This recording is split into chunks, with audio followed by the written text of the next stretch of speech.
Welcome to my Homeopathic Remedy of the Month series. This is a series where I'll bring you detailed information about a specific homeopathic remedy or remedies so that you can better understand the remedy and what conditions it can potentially be used for.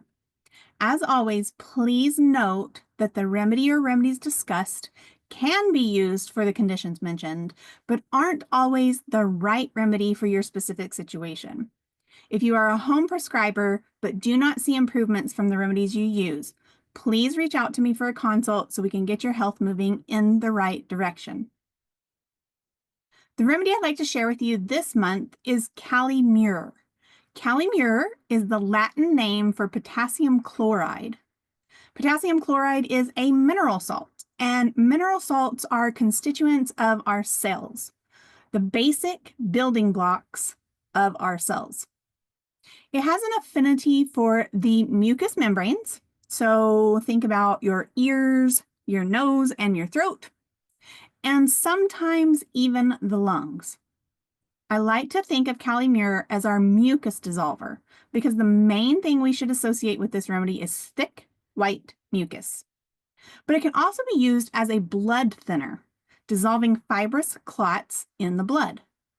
Dr. Schussler, who developed our cell salt remedies, stated that potassium chloride is contained in nearly all the cells and is chemically related to fibrin.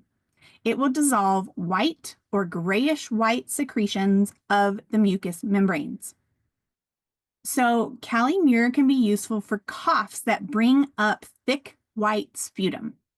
There may be a lot of rattling within the lungs, and that mucus could be very hard to cough up. This is similar to Antimonium tardicum. It can be useful for swimmer's ear, glue ear, or even eustachian tube deafness. You might know this feeling from being in an airplane. After descending, you feel like your ears still need to pop, and they just won't release.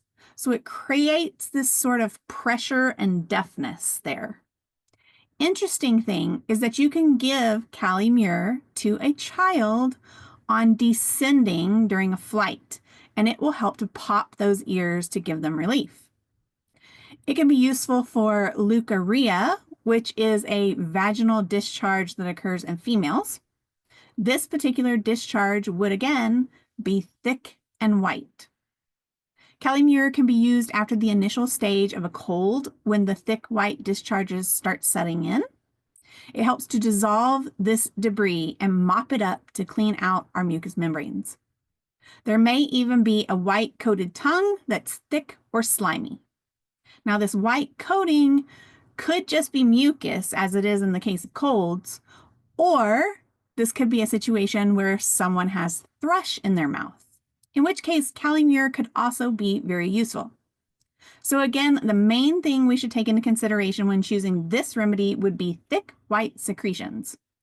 It also has a periodicity to it, meaning that the discharges a person has will tend to come and go. They just never seem to fully recover from these complaints, so they may be more chronic in nature.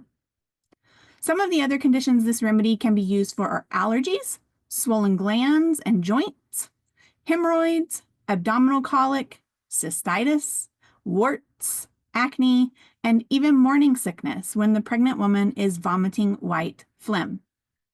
If someone has nausea from fatty foods and tends to avoid them altogether, think of Calimure.